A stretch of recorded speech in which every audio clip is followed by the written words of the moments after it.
This is Women Road Warriors with Shelley Johnson and Kathy Tuccaro. From the corporate office to the cab of a truck, they're here to inspire and empower women in all professions. So gear down, sit back, and enjoy.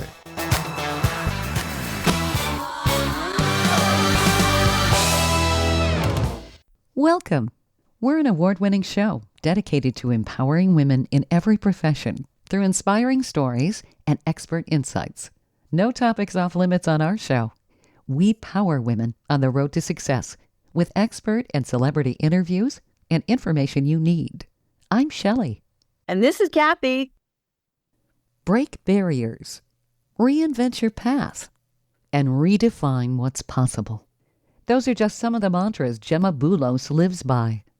She catalyzes leaders to master change and reinvent for future readiness and thrive in an unpredictable world. As an international speaker and entrepreneur who's gotten the attention of world leaders, academics, and the United Nations, Emma has made an impact worldwide in spearheading change. She founded 3 organizations on 3 continents. She's spoken alongside Nobel Peace Laureates and world leaders and worked for global peace, as well as brought clean water and sanitation to people in Asia and Africa. She's the founding director of the Global Women's Water Initiative, which has improved access to water and sanitation for over 500,000 people so far. That initiative puts women at the center of water solutions, empowering them and their families in areas where water projects have failed. Gemma has been the vanguard of change and a coach in many places, at colleges, nonprofits, and corporations. Gemma inspires all who hear her. I especially liked one of her TED Talks on how to accidentally change the world. We wanted to feature this incredible dynamo for change on our show, who's empowering women and everyone. Welcome, Gemma. Thank you for being with us. I'm thrilled to be here. I love everything you guys are about. Oh, thank you. This is and vice versa. Yes, absolutely. Gemma, oh my goodness.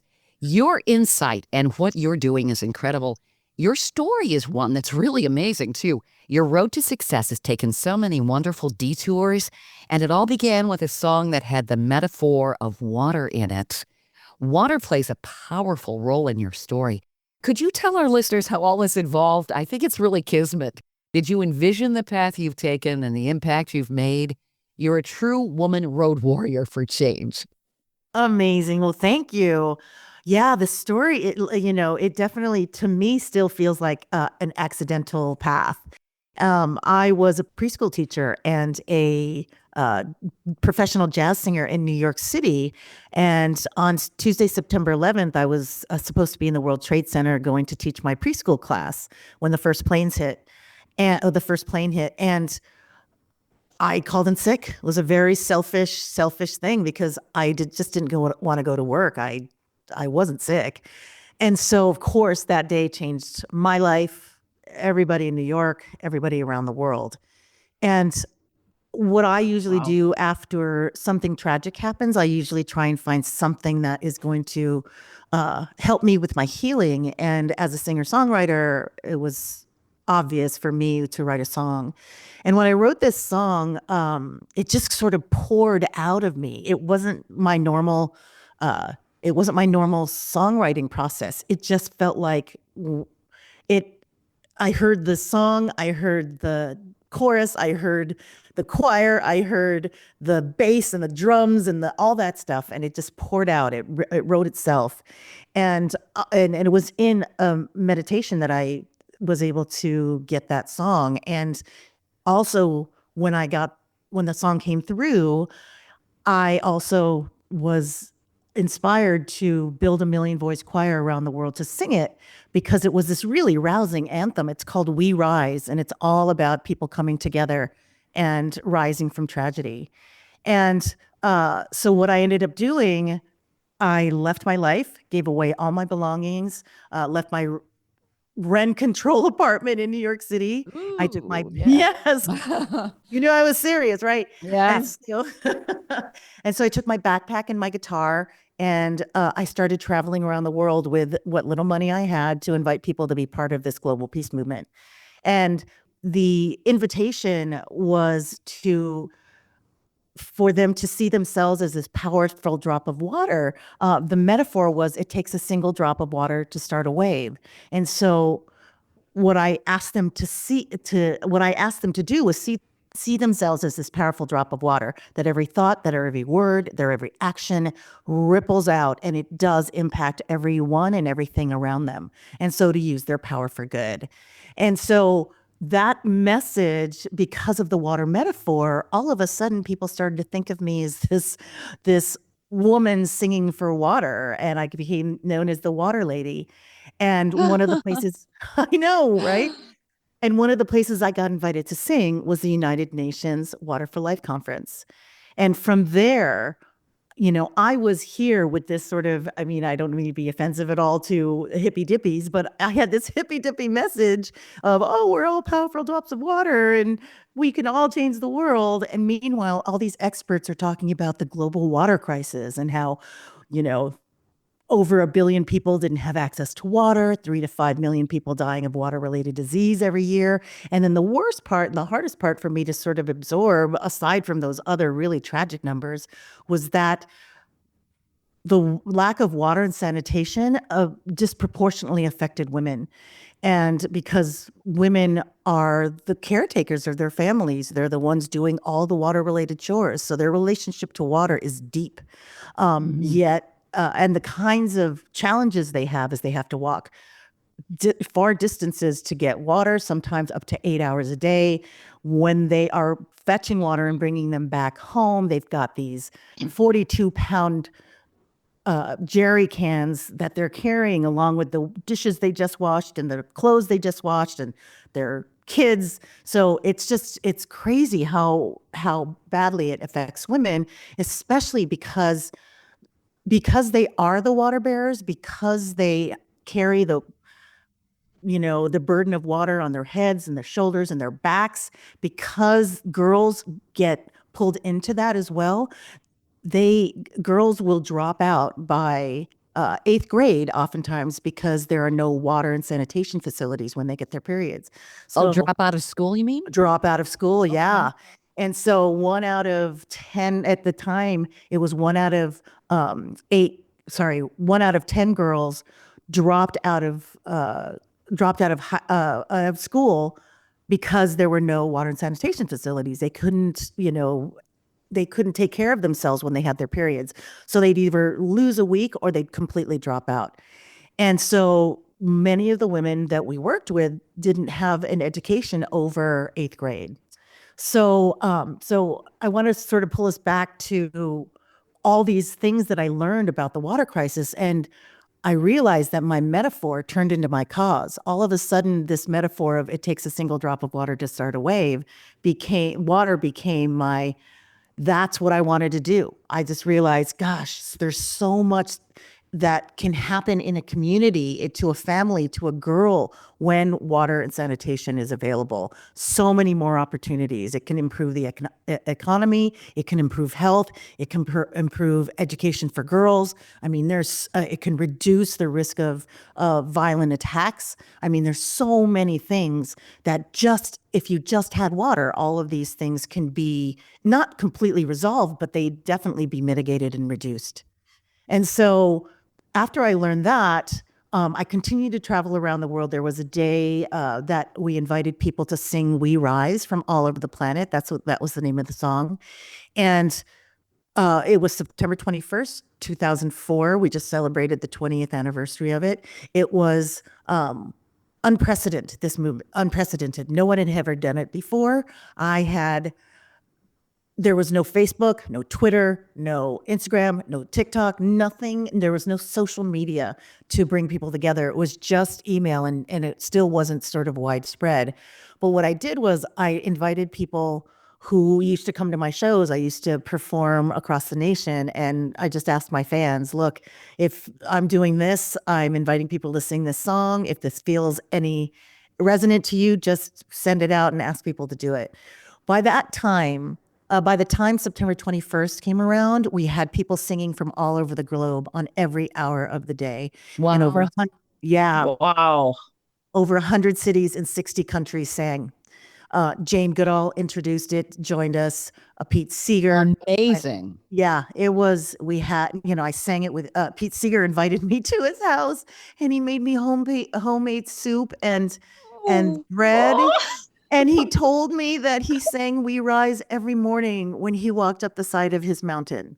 And I was like, that's a huge honor. I mean, he's a folk singer legend. Legend. Wow. Yeah, legend. Peace troubadour, like so well known as that. And he was speaking to me like we were peers. And oh my God. And then I know it was crazy. And then Jane Goodall, I was going to be speaking and performing at the Parliament of World Religions, where all these religions come together and they try and collectively figure out how to solve some of the, environmental and the world problems, because a lot of people don't trust their government leaders anymore. And so they look to their faith. And so I was going to sing there, and I saw Jane Goodall. I hadn't met her yet. I saw Jane Goodall's name on the roster, and I was like, I need to meet her. So I mustered up all of my courage, and I went up to her and I said, Jane, my name is Gemma. I'm such a big fan of yours. And she's like, Gemma, I've heard all about you. I'm like, you're Jane Goodall. So what's funny is that we ended up seeing each other on the, at many different conferences. And so, and that's, one of the reasons why she was part of this great event on September 21st. We were in New York City when we sang it. Other cities sang it and self-organized themselves. So anyway, after we built that September 21st, 2004, that's when I completely shifted gears, started to learn what water solutions were happening in the world, what was working, what wasn't. And then I found myself sort of stumbling upon some organizations that were training people how to build really simple technologies that could be replicated around the world using local materials. So it's affordable and accessible. And after I learned that, I got an award from Queen Latifah and CoverGirl for women changing the world through music. And that was the seed grant that helped me start my first organization in the Philippines, excuse me. And she, to this day, she doesn't know how that single drop of her giving us money rippled out and affected. I mean, you stated that we affected over 500,000 people. It's actually over 1 million now. Oh, it's over 1 million. So, yeah. It's well over 1 million. So, so what I did was I took that money, I brought some simple technology to the Philippines which is my country of heritage, that could clean water using local materials. And so it was the first time it was ever brought to the country. I started an organization really not knowing much about anything. And then we started to get all these awards, because one of the reasons why we were successful was because we didn't just focus on the technology. We focused on uplifting and upskilling the local community so that they could solve their own water crises. And that's, the most sustainable model. And so we started to get really great success there and recognition. In fact, I won Best Social Entrepreneur in the Philippines from Ernst Young, Best Social Entrepreneur in Asia at the World Economic Forum, which is crazy because, that's where all these world leaders come together.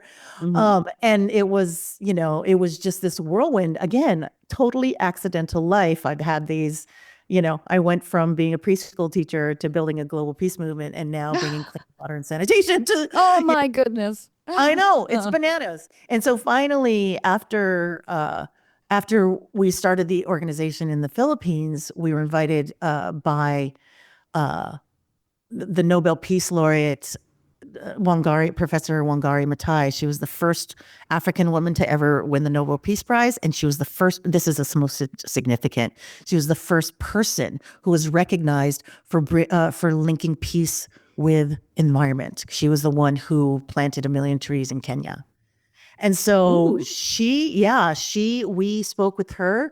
She invited us to have our training at her facility. She spoke to our women, and we started the Global Women's Water Initiative program there. We've actually renamed it. We're now Global Women's Water and Food Academy. We're doing that because we're teaching women water and food solutions. And they help build their own hubs of water, sanitation, and food facilities in their local community. So there's somewhere that people can learn how to grow and increase yield in their farms, also to bring clean water to their communities. And so that's kind of where it is. I know that was sort of this, epic story. I tried to. It is an epic story. It really. Oh, Wow. It's true destiny. I mean, obviously, you have the most wonderful purpose on this earth, and you're changing so many lives. I really want to commend you for everything you're doing. I want to give you a hug. Oh, yeah. I would too. I hope we get to meet each other in person someday. That would be terrific. I'm in awe of you, Gemma. If more people did this sort of thing, can you imagine what the world would be like? The ripple effect? Yes, it would. Because this, none of this stuff was done alone, right? I was just the spark, just the drop, the ripple stuff.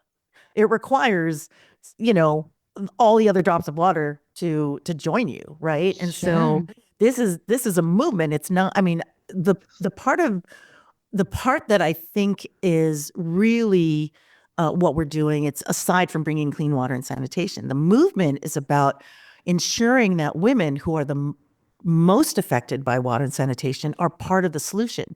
Oftentimes, the Food and Agriculture Organization of the United Nations found in one of their studies that the failure of water and sanitation projects is the high rate of failure of these failed water projects and water and sanitation projects is because they don't include women. And that's because they're the ones who are most affected by it. So they know what they need. They know how it should be built. They know how it's going to make it easier. And meanwhile, all of these other than women are coming up with the solutions that are not appropriate for them. Mm-hmm. So I wanted to make sure that they were influential in these solutions, and not only influential, but leading them. So you're overcoming the patriarchy. Uh-huh. Oh my gosh. Some of the stories that we have about how men have started to, not even started to, they're continuing to support women, learn from them, help them, mobilize with them, uplift them. Oh my gosh, it's amazing. The movement that we're seeing is that these women, through their water expertise, are becoming leaders in their community. We've seen women being invited to their water boards. We've seen women be elected to, be part of the government that makes these decisions. We've seen women, some of the women that because I have some staff who are from Kenya and Uganda, they've been invited to the most important gatherings in the world. Last year, one of our teammates was invited to speak at the UN Women Commission for the Status of Women. It's an annual event that happens at the UN in New York. Then all four of them and myself were all invited to go to COP28, which is the largest, the largest climate change conference where all world leaders come together and try and figure out how to solve the climate crisis. So, some of them had never been on, before they were part of us, they'd never been out of their countries. They never would have imagined themselves being on these global stages. Stay tuned for more of Women Road Warriors coming up. Dean Michael, the tax doctor here. I have one question for you. Do you want to stop worrying about the IRS? If the answer is yes, then look no further. I've been around for years. I've helped countless people across the country, and my success rate speaks for itself. So now you know where to find good, honest help with your tax problems. What are you waiting for? If you owe more than $10,000 to the IRS or haven't filed in years, call me now at 888-557-4020 or go to mytaxhelpmd.com for a free consultation and get your life back.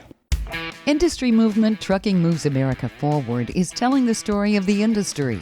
Our safety champions, the women of trucking, independent contractors, the next generation of truckers, and more. Help us promote the best of our industry. Share your story and what you love about trucking. Share images of a moment you're proud of. And join us on social media. Learn more at truckingmovesamerica.com.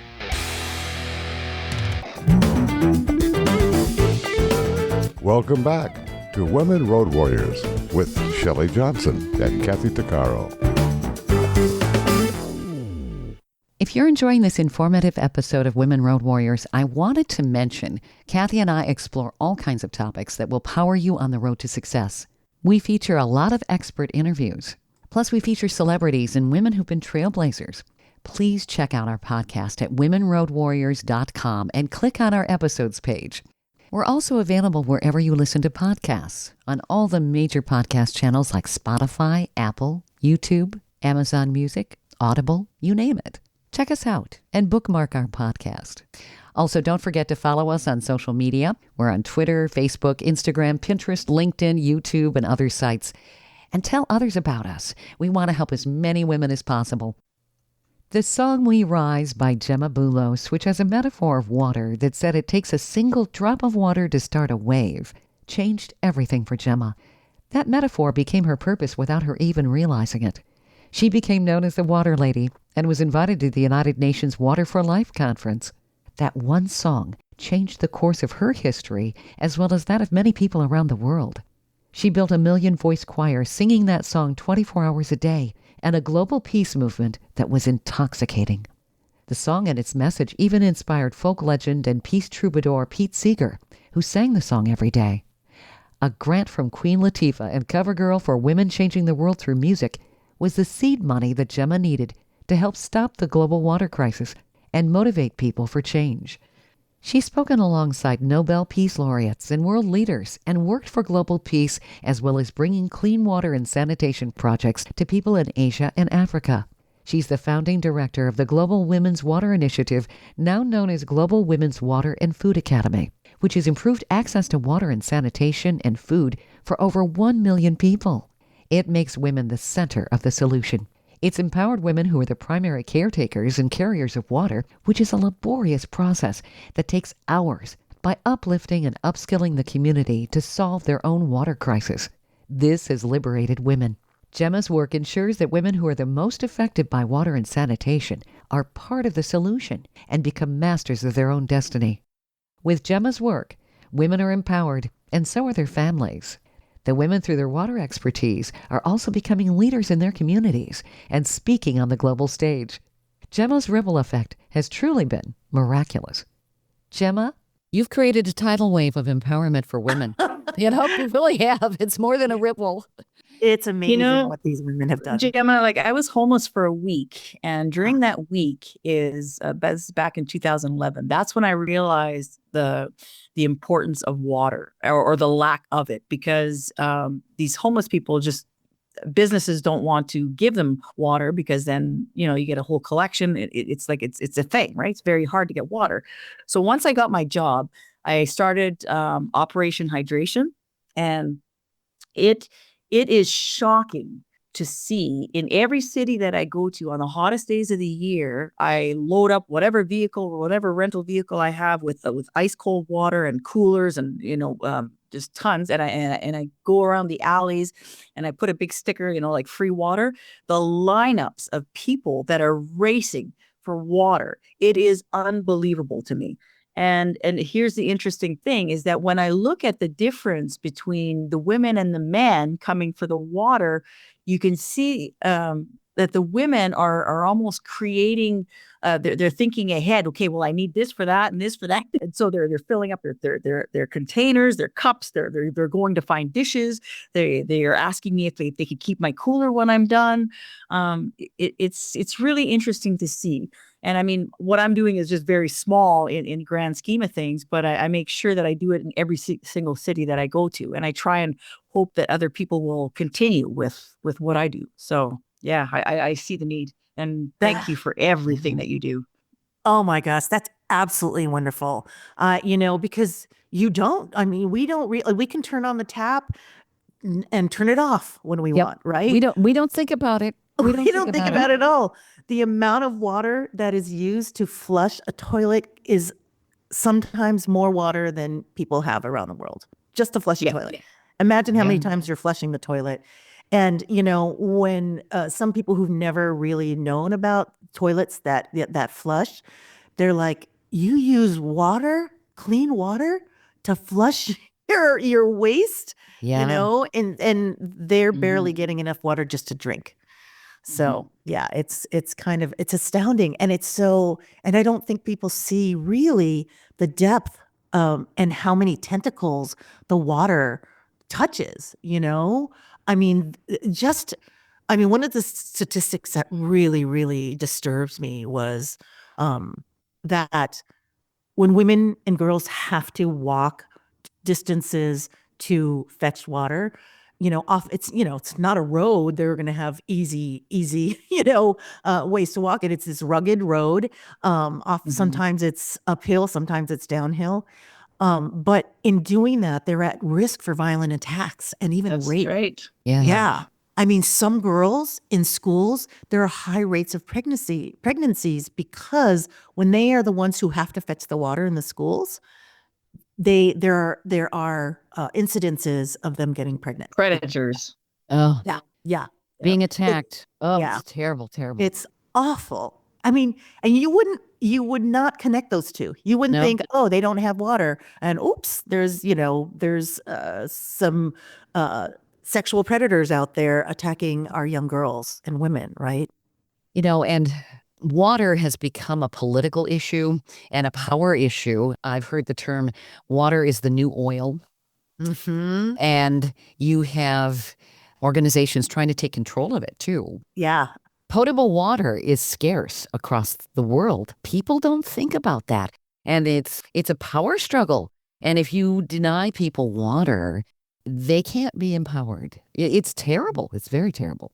Yeah, and so this has been happening for decades. There are water corporations. There are actually, they're organizations. So what ended up happening is that many water facilities, many, if there are any, and then places where there's no access to it, when developing countries get loans, international loans to develop, right? They will, oftentimes there's a clause in there that says, we'll give you the loan if you give us ownership of your water. And so they put contractors out there and they sell it to like the Pepsis and these multinational corporations. And so then they own it. They are the ones who are supposed to be maintaining it and refreshing it and revitalizing it. And then they are the ones who make the money from it. So it becomes privatized. And that's one of the biggest challenges, is because these developing countries have no choice but to do that. And oftentimes they see it as an opportunity rather than, in the long run, it's going to completely put the organizations, the financial institutions, the companies, the international companies, in control of their most valuable resource. Mm-hmm. Yeah, it's even happening here in the United States. Oh, yeah, I was going to mention that. Yeah, water rights are a big deal in arid areas of the U.S. Yeah. Mm-hmm. So I'm going to give you an example of two different times communities actually protested and tried to stop these multinationals from coming in. So there were two scenarios. There was one it was a town somewhere on the East Coast in the United States. They were trying to get Coca-Cola, because Coca-Cola was going to come in and privatize their water. They were trying to get them out so that the water could still be a public trust. Then there was another community in Kerala, India, in the southern part of India, that was doing the same thing with Coca-Cola, trying to make sure that they didn't take their water rights. Who do you think The one of them failed and one of them did not fail. Who do you think failed? I don't know. The United States. Oh, really? Yes, Okay. I know. They I failed. wonder what pockets were lined with that, you know? You got to imagine. I mean, look at even what happened with Flint. Oh my God, the Flint water Yeah, crisis oh was yeah. astoundingly like it was I mean, it just tells you that's the road we can be going down if we continue to allow no government regulation for corporations contaminating our water. I mean, that really is the crux of it. And it's so hard for for communities to protest it. Look at this happened like over a decade ago when this town lost its rights. The one in Kerala, they found some sort of ancient law loophole that actually said no internet, nobody can come in and take their water rights. And so they actually won against Coca-Cola, the biggest, one of the biggest multinational corporations in the world. Well, and it makes sense. You'd want to maintain your water rights. That's national security. Absolutely. Without water, we cannot survive. Oh yeah. Without, if it needs to be safe. I mean, that's the whole thing around the work that we do in sub-Saharan Africa and Asia. It's like, sure, you can have access to water, but that doesn't mean it's safe. So, and if you have, if your water's not safe, then sanitation is not there either, because sanitation is environmental, cleanliness. And then if you don't have clean water, then you can't really, take care of yourself, then hygiene is all connected. So the term WASH, water, sanitation, and hygiene, that's what we refer to in our development world, or at least in our sector, because you cannot just put a well into a community and think it's going to solve everything, because that, you need to have access to water. That water needs to be safe. And if you don't have access to water and it's not safe, then you're at risk of water-related disease. If you have safe water, but you don't have good sanitation, your water can get contaminated. There's definitely risk of disease again. And then if you have sanitation, but you don't have good hygiene and you're not taking care of yourself, there's a risk of getting a water-related disease. Yeah. So, they're all connected. You cannot address a problem with a well. And that's what we train the women to do. We train them to be able to solve all three of those four of those issues: water access, water, safe water, sanitation, and hygiene. They learn how to build water tanks, and they're learning how to build spring development boxes. They know how to build water filters. They know how to build latrines, and they know how they train even like the U.S. Peace Corps, how to train their communities that they're in, how to practice good hygiene practices. So they have to do it all, which is why I call, that's why we talk about it as hubs of expertise, because you can't just solve this problem with the well. Yes. So yeah, and so our women know how to do all of it, and they can make they can make all of these technologies with local materials, and they are simple enough, and we train them simply enough so they can do it and meanwhile they've never picked up a shovel before, never picked up a trowel before, never laid a brick, never mixed cement. Now they're like climbing ladders, which used to be forbidden for women to even get on one of those. Oh, really? Climbing ladders? Oh yeah. Climbing water. Yeah. Climbing. It was taboo in these communities. And what I love about water is that it's a mobilizing force.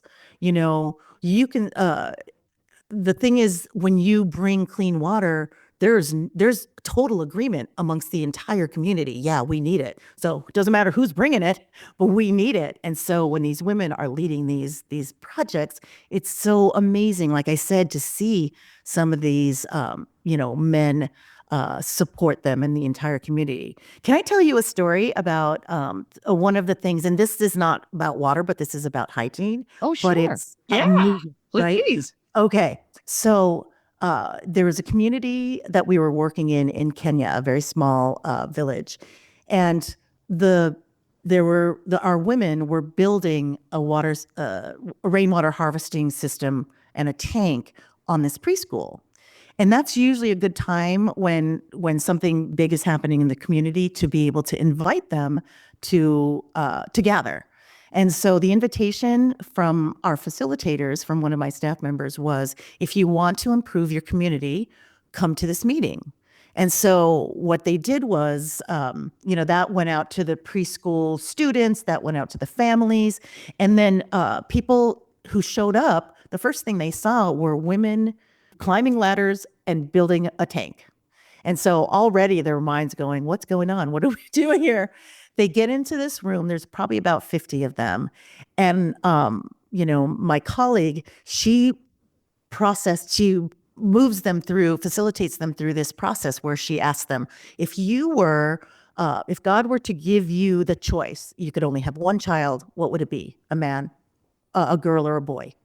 And so it was an anonymous thing. Everybody wrote down. And then when we looked at the little sheets, it was, of course, not unanimous, but the majority was a little boy, right?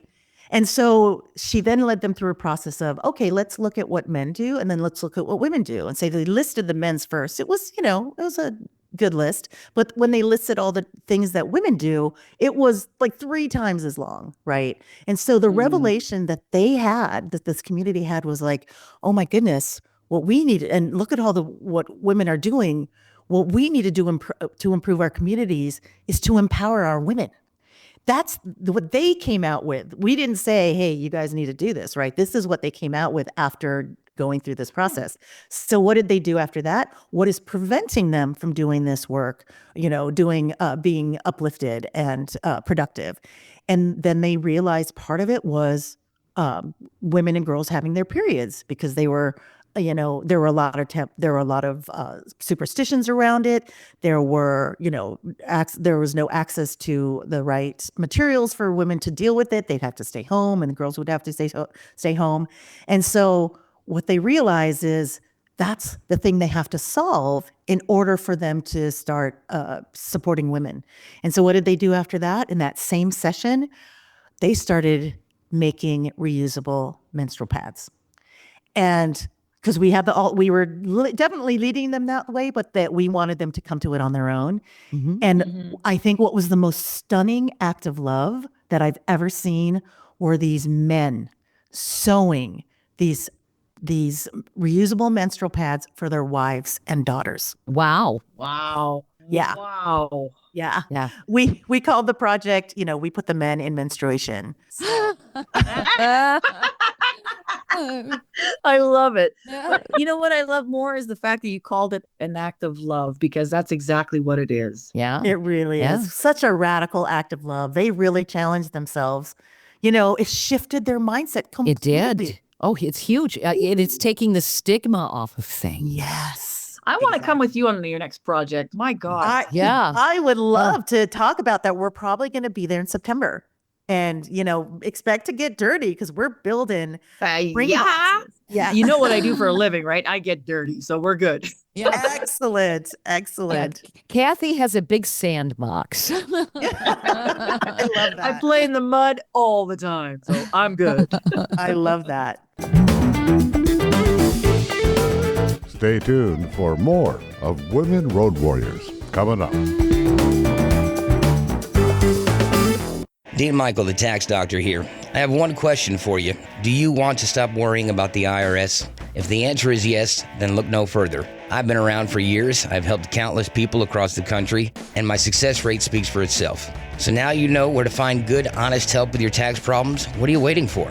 If you owe more than $10,000 to the IRS or haven't filed in years, call me now at 888-557-4020 or go to mytaxhelpmd.com for a free consultation and get your life back. Industry movement Trucking Moves America Forward is telling the story of the industry. Our safety champions, the women of trucking, independent contractors, the next generation of truckers, and more. Help us promote the best of our industry. Share your story and what you love about trucking. Share images of a moment you're proud of and join us on social media. Learn more at truckingmovesamerica.com. Welcome back to Women Road Warriors with Shelley Johnson and Kathy Tuccaro. Every single action you have has a ripple effect. Every word and every action ripples out, and it does have an impact on everyone around you. So you need to use your power for good. That message has resonated with millions of women who've encountered Gemma Bulos in her speaking engagements or with her nonprofit, the Global Women's Water Initiative, now known as Global Women's Water and Food Academy. It's improved access to water and sanitation and food to over 1 million people in Asia and Africa. That's empowered women who have to walk miles to fetch water every day. Gemma is a true champion who's making history and changing the trajectory for women and their future survival and success. Her efforts with water are a mobilizing force leveling the playing field and empowering entire communities, and especially women. Gemma, you really are amazing with everything you've accomplished. Can I tell you one more story that is just Yeah, absolutely. okay? Like I said, I didn't want to ramble in the beginning. So You've got great stories. So there, one of the women that we trained, she was a nurse, and she used to work at a dispensary. So just to be clear, there are 3 levels of health facilities in villages. There's the dispensary, there's the clinic, and then there's the teaching clinic. So the dispensary is just where you can get some treatment, and they distribute some medicines and other things.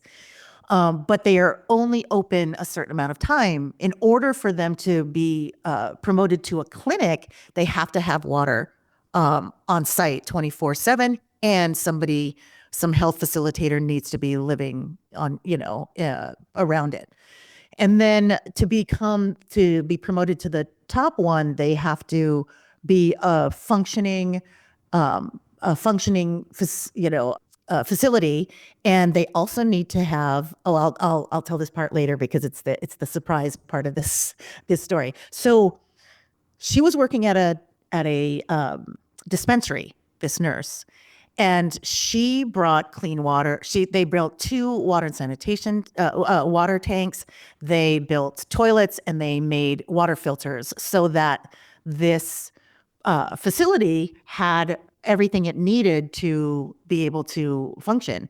And because before they built those tanks and all those other projects, if somebody came in that required water for the treatment, if a patient came in and they required water to treat them, they would have to walk 4 hours back and forth, so one way. So it was 8 hours. Wow. Going to get water so that they could treat them. And so bringing the water right on the campus was like game changing. And so once some of the community members started to hear that there was water there, the very first couple, a man who had heard there was water, brought his pregnant wife to give birth there. Meanwhile, there was a lot of issues of women not. There was mortality around women birthing outside of a medical facility. And so because they had water, there's first woman came, she had her baby there, and then more and more women started to come. And because of that, the Kenyan government gives money for every live birth. And so they started to get money in. AMREF came in and started to give them money. They were able not only to start giving birthing services, but they were then able to build a maternal health center. Oh, wow. And and then because they won the regional the best, I think it was called the best organized or best run facility, and then they became a teaching clinic. And then the nurse who brought it in the first place, they pulled her and and actually brought her to another dispensary, and she did the same thing. And she did the same thing again after that. And so one of our goals as Global Women's Water and Food Academy is to be able to replicate that across Africa.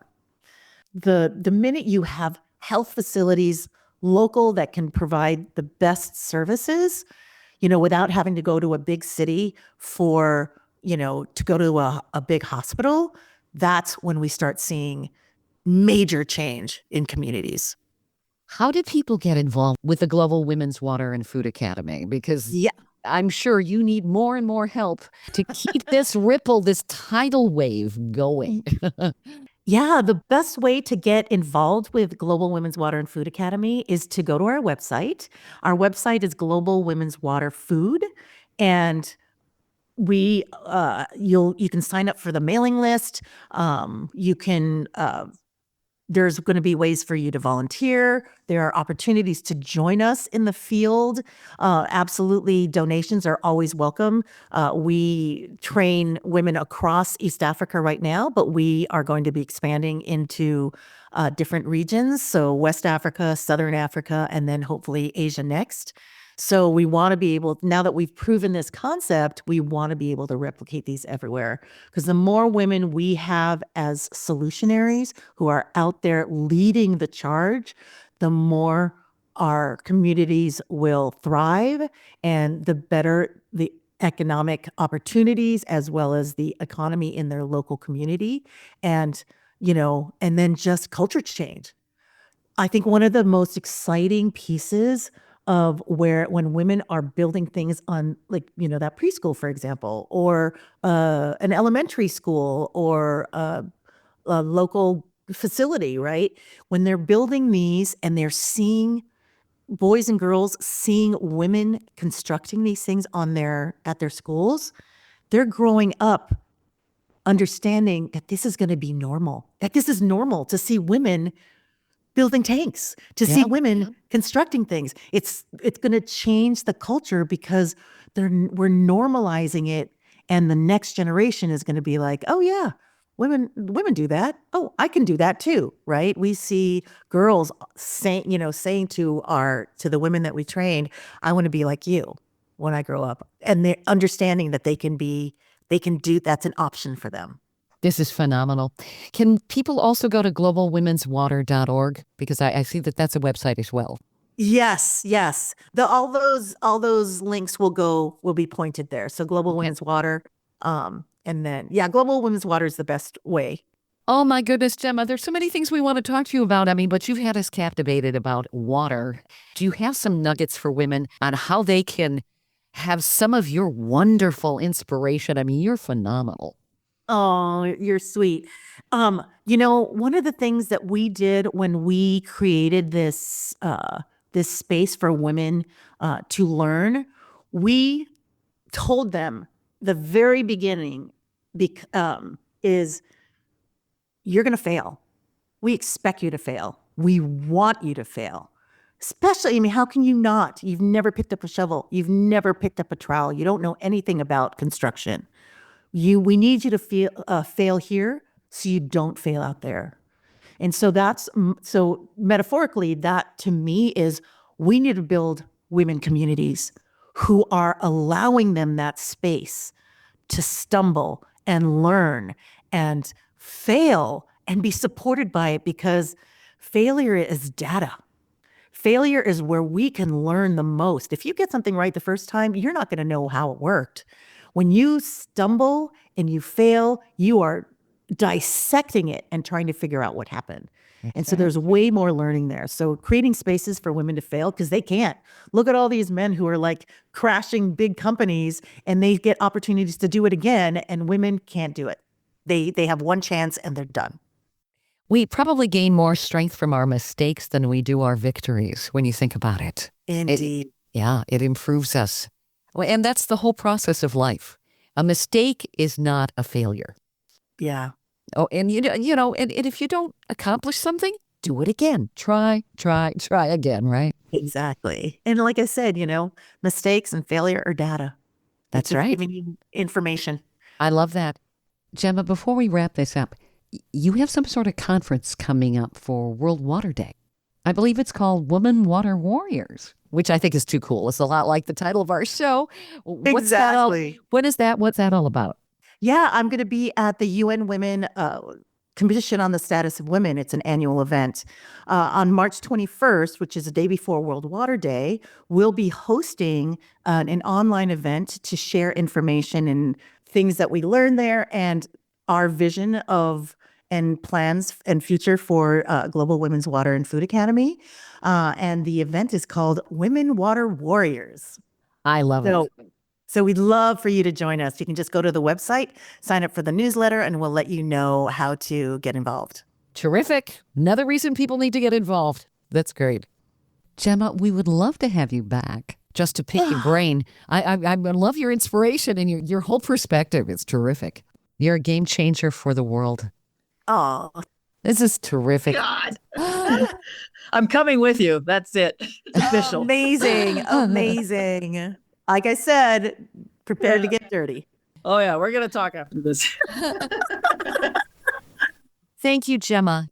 You've shared some wisdom and some information that I don't think a lot of people are thinking about, and hopefully gotten a lot of people motivated who listen to this interview.